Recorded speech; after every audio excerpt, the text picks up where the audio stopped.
3 kilometers from Nancy Guthrie's quiet home in Tucson. That's where they came across it. Just a single glove lying there on the ground, like someone had simply let it slip from their hand and kept walking. Inside the fabric was blood. Nancy's blood. And right there beside it, the unmistakable genetic trace of a man whose name no one has been able to put to the face yet. That one ordinary-looking object has quietly changed the whole direction of this federal investigation. Nancy was 84 years old. She lived by herself in that Tucson neighborhood, the kind of place where folks still wave to each other from across the street. She had a pacemaker and needed her heart medication every single day just to keep things steady. On the evening of January 31st, 2026, her son-in-law dropped her off right at 9:50 p.m. She stepped inside, the door closed behind her, and the street settled back into its usual quiet. That was the last moment anyone can confirm seeing her safe at home. The next morning, she didn't log in to her regular religious service, the one she never missed. When family tried reaching her and got only silence, they called the Pima County deputies. The officers arrived and found fresh blood on the wooden floor near the entryway. But their very first public statement described it as an elderly woman who had probably become confused and simply wandered off on her own. Those early hours mattered more than anyone realized at the time. Critical time slipped away, while the case was being handled like a routine welfare check instead of a possible crime. The FBI stepped in on February 2nd and immediately changed the classification to a federal kidnapping. The scale of the response, multiple agencies, high priority, showed exactly what the investigators believed had taken place inside that house. The Pima County Sheriff's Department has confirmed on the record that DNA was recovered from inside the home. It doesn't belong to Nancy. It doesn't match anyone in her known close circle. And there is no match in CODIS, the National Criminal Database that holds profiles of more than 20 million convicted offenders and people who have been arrested. Those are the solid, established facts. What hasn't been confirmed is almost everything else. How exactly the DNA was collected, from which surface, in what amount, or even when the investigators think it was left there. The department has stayed very careful and disciplined about not answering those specific questions. In an investigation this big, that kind of measured silence usually means they're protecting an active lead rather than having nothing to say. According to people familiar with the forensic work, the DNA sample itself is more complicated than the simple no CODIS match headline makes it sound. And that complexity is exactly why, after more than 65 days, no arrest has been made, even though the evidence is real and sitting in federal hands right now. Then there's the glove itself, found 3 kilometers away, still carrying Nancy's blood and the unidentified man's DNA on the same surface. It isn't the same kind of evidence as the sample from inside the house. A glove is something that gets worn. It creates direct, concentrated contact with one person's skin. The biological material is stronger. The mixture, if there even is one, is simpler. That difference matters a great deal. It may be the reason. Investigators are now talking about having a primary target, but it also leaves one quiet, nagging question hanging over the whole case. How could a man who planned everything else with such care simply leave that glove behind? That thread and the clear difference between the two pieces of DNA will likely decide what happens next in this investigation. The figure caught on the surveillance camera in the early hours of February 1st moved, like someone who knew exactly what he was doing. About 1.75 meters tall, face completely hidden behind a heavy mask, hands covered with gloves, carrying a 25-liter technical backpack. He walked straight up to the entrance without any hesitation, raised his arm, and disabled the external camera system. The digital signal just cut off. Everything went dark. What happened inside the house after that moment has never been described publicly by any agency involved. Law enforcement has deliberately kept that part of the timeline sealed. Dawn came. Nancy didn't connect to her usual morning religious service, the one she attended without fail. That silence set off the first worried calls. When officers finally entered the home, they found fresh blood on the wooden floor near the entryway. Yet their initial public statement still described Nancy as a missing elderly woman who had probably become disoriented and wandered away. They handled what now looks like a kidnapping scene as if it were just a routine welfare check. Those first hours turned out to be the most critical ones. Physical evidence starts to fade fast. Possible routes go cold. By the time the FBI took over the very next day, February 2nd, the physical trail had already cooled down quite a bit. The federal team changed the classification right away. What started as a local missing person report became an urgent federal kidnapping investigation. The level of resources they brought in showed how seriously they took what they believed had happened inside that house. Nancy's own medical situation added a quiet but heavy layer of urgency that has stayed underneath every decision since. She relied on a pacemaker and a strict daily schedule of heart medication. Without those drugs, the risks for a woman her age rise quickly and seriously. Every hour without them isn't just a number on the clock, it's a real physical danger. Now let's talk about the DNA recovered from inside the home. Pima County has confirmed it on the record. It does not belong to Nancy. It does not match anyone in her immediate circle. There is no hit in SODIS. A lot of people following the case heard no CODIS match and thought that was the end of the road. But according to forensic experts who have spoken about this case, that view misses the deeper complexity. CODIS mainly holds profiles from convicted offenders and people arrested for serious crimes. It doesn't include the general population. It doesn't have people who have never been arrested. And it certainly doesn't contain the tens of millions of every day Americans who have quietly sent in their DNA to Ancestry or health websites. But reports from those close to the forensic work point to a second possibility that worries investigators even more. The sample from the home may be what scientists call a complex mixture. Genetic material from several different people all mixed together on the same surface. Ordinary household objects pick up tiny traces from everyone who has ever touched them over months or years. A standard two-person mixture can often be sorted out with today's lab protocols. But a complex mixture with 3 or more contributors where the unknown profile might make up only 10% or even less of the total material becomes far more difficult to untangle. C.C. Moore, the chief genetic genealogist at Parabon Nanolabs, and someone who has helped solve more than 300 cold cases, has described samples exactly like this in comments connected to the case.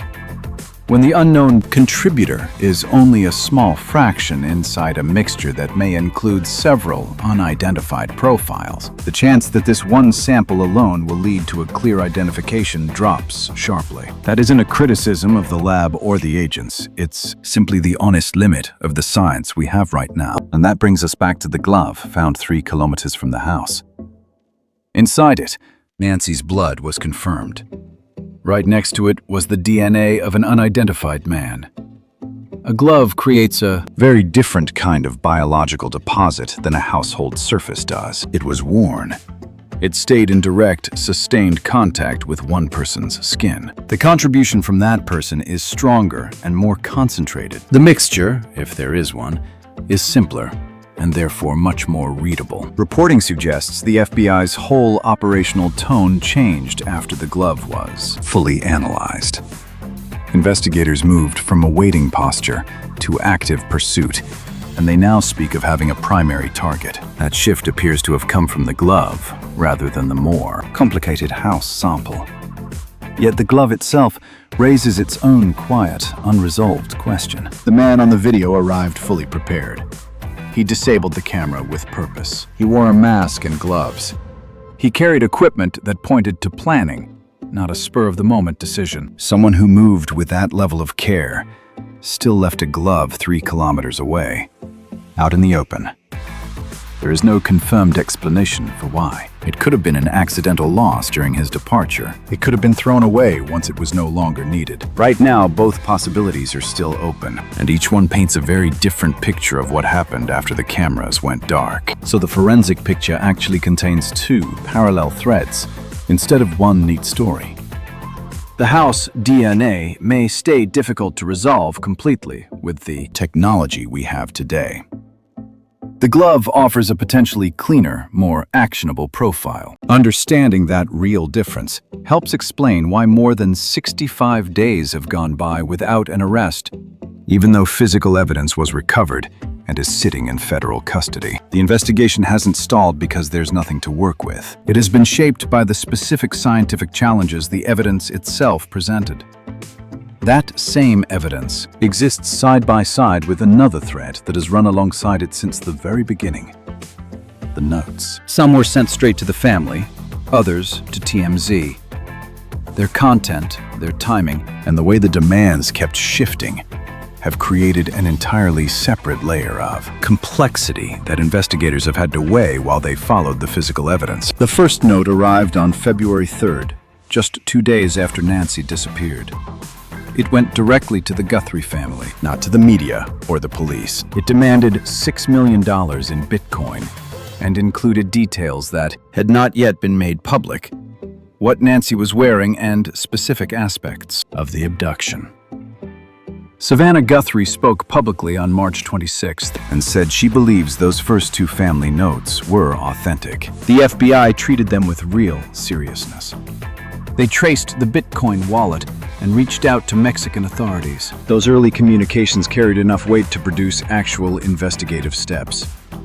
Then, beginning on February 11th, a different pattern started. Notes began showing up at TMZ. The first one claimed to know the kidnapper's identity and asked for 1 Bitcoin in exchange. More notes followed over the next several weeks. TMZ described the sender as incessant. The messages kept coming for nearly 2 months, with claims that changed and demands that kept shifting. On the morning of April 6th, the exact same morning Savannah Guthrie returned to the Today Show for the first time since her mother's disappearance. 2 new notes arrived from the same sender. The first one said Nancy was no longer alive. The writer claimed to know where the body was and who the kidnappers were and where they were hiding. The price had now dropped to half a Bitcoin, about $35,000. Half was to be paid up front, the rest after a public arrest. The sender added that they had nothing to do with the crime, had been living outside the United States for more than 5 years, and were not motivated by greed, but simply wanted to start their life over quietly. A few hours later, the second note came in. Same sender, same inbox. It said, "I saw her alive with them in the state of Sonora, Mexico." Sonora is a real border state, roughly 70 miles from Tucson. This was the first time any note had named a specific, verifiable location. The same person sent both messages on the same day. One declared Nancy dead. The other claimed to have seen her alive. Those 2 statements cannot both be true. One of them is false, and the sender knows exactly which one. Retired FBI Supervisory Special Agent Jason Pack, who has spent decades studying communications like these, pointed out several immediate concerns. Real witnesses who have genuine, time-sensitive information don't usually wait for a big media moment to speak up. They contact law enforcement or official tip lines rather than a celebrity news outlet. And when the most basic facts contradict each other so sharply, the credibility of the whole message falls apart. The consistent choice to send everything through TMZ instead of official channels adds yet another layer of doubt. The Bitcoin wallet provided in those later notes has shown 0 transactions. Not a single deposit of any kind. Over 2 months, the demanded amount fell from $6 million to $70,000, then all the way down to $35,000, without any documented negotiation or response that would explain the reductions. Real extortion usually involves some kind of back and forth between the parties. Here, the price just kept dropping on its own. According to TMZ's own reporting, the FBI has not been convinced these later notes are legitimate. No public actions, such as searches in Sonora or raids, have been linked to them. The federal investigation seems to have drawn a clear line. The early family notes prompted real steps, while the later TMZ communications have been viewed differently. The result is two parallel realities running through this case. On one side is the physical evidence that has now produced a primary target and is being worked through genetic genealogy. On the other is a series of notes that keep introducing contradictions, shrinking demands, and behavioral questions that still have to be weighed but have not driven any visible movement in the investigation. Nancy Guthrie remains missing. She is 84 years old and depends on daily heart medication and a pacemaker to keep her stable. Every single day without that support makes the medical risk more serious. The investigation understands this urgency. It is built into every decision they make, even when it isn't said out loud. The case now sits right at the meeting point of what today's science can actually resolve and what the communications have yet to make clear. One glove, two very different categories of notes. A primary target identified through one thread, but not yet named in public. A daughter who stepped back onto the Today Show carrying both her professional calm and her private heartache. A family that continues to wait while federal agents carefully balance the limits of forensic science against the pressure of passing time. The behavior caught on camera that night, deliberate, prepared, efficient, stands in quiet contrast to the contradictory messages that started arriving weeks later. Someone planned the entry with real care. Someone left biological traces in two different places. Someone has sent notes that cannot all be true. The space between those facts is exactly where the investigation lives right now. Moving forward with quiet determination, but still not yet at its conclusion.